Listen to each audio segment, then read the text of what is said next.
네, 반짝들고 사라질 테마가 아니라 끝까지 갈 테마 찾아보는 시간이죠. 갈 테마 가라 시간입니다. 한국투자증권의 서초중앙PB센터 길건우 FC와 함께합니다. 위원님 안녕하십니까? 안녕하십니까? 네, 먼저 오늘의 갈 테마 확인해 보기 전에요. 저와 방송하기 이전에 우리 온인주 앵커와 함께 했었을 때 이번에 하나솔루션을 안내해 주셨죠. 8월 1일 관심주였는데요. 무려 수익률이 20% 넘어가고 있습니다. 그런데 오늘 장에는요. 네. 장중에는 사실 7%대 내림세를 나타내기도 했고 아래꼬리 네. 달면서 현재는 2%대 내림세인데요.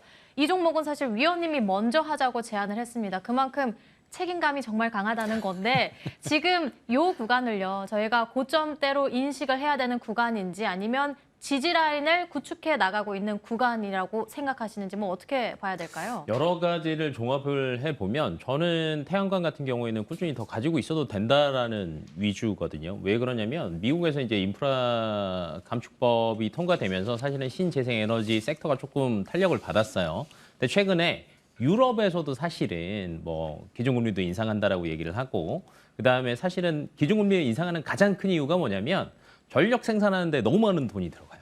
그러다 보니까 이걸 어느 정도 인플레이션을 잡기 위해서 금리를 인상을 했다라고 보시면 되는데 이게 저는 대체 투자, 말 그대로 이 전력을 생산하는데 많은 돈이 들어가기 때문에 차라리 이 돈이면 신재생에 투자를 더 하겠다라는 방향으로 불이 더 번질 수 있다라고 판단을 하고 있거든요. 그래서 태양광이나 풍력 같은 경우에는 유럽의 에너지 상황 때문에 사실은 충분히 더 갈 수 있다.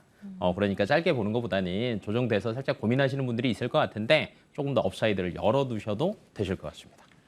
네, 풍력, 태양광 이렇게 신재생 관련한 종목들은 유럽의 에너지 상황을 고려해 봤을 때라도 저희는 충분히 업사이드 고려해 볼 수 있겠다. 중장기적인 관점으로 보자 말씀해 주셨습니다. 그러면 우선 지금 시장에서 가고 있는 테마, 갈 테마 먼저 확인해 보겠습니다. 네. 함께 열어보면요.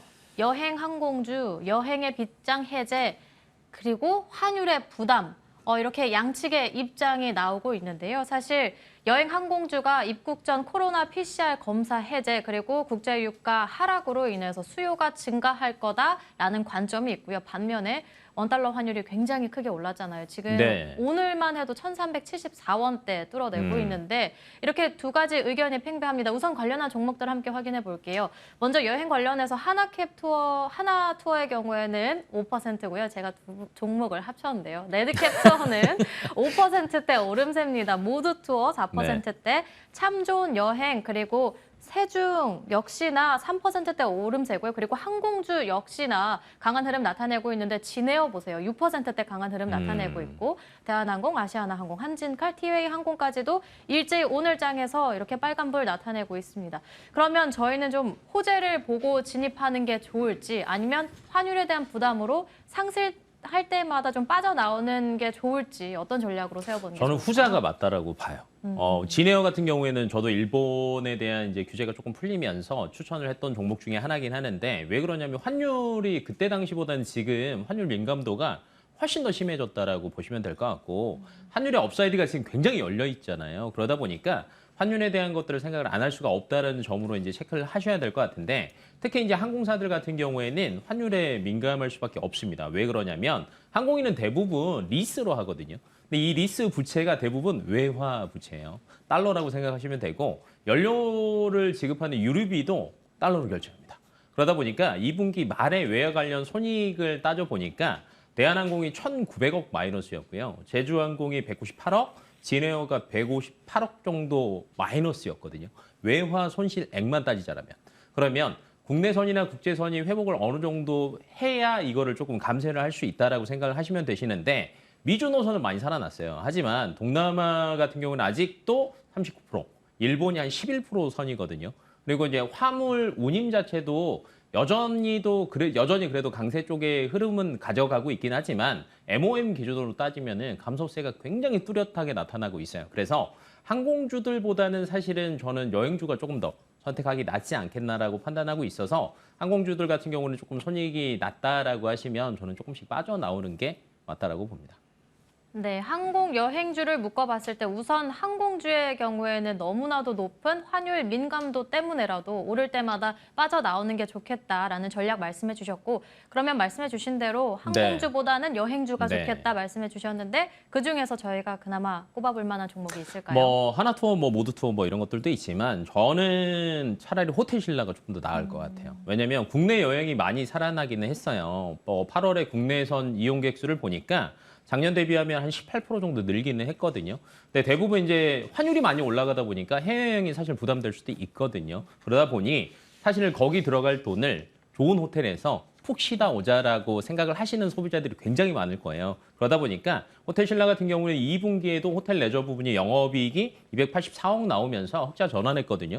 이 살아나는 수치가 3분기 이후부터 저는 더 뚜렷해지지 않을까라고 예상하고 있어서 저는 차라리 호텔신라를 한번 보시는 게 어떨까 싶습니다. 네, 그러면 가격 전략도 말씀해 주세요. 가격 전략은 저는 지금도 나쁘지 않고요. 뭐 지금 들어가서 대신에 이제 목표가는 81,000원. 딱 한 10% 정도 수익 보시는 거를 기준으로 잡으시는 게 좋을 것 같고요. 손절 라인은 한 7만 원 정도로 대응하시면 좋을 것 같습니다. 네, 호텔 신라의 경우에는 2분기 흑자 전환이 됐고요. 그리고 지금 시장에서도 외국인 기관의 연이틀 양 매수세가 들어오고 있는 종목입니다.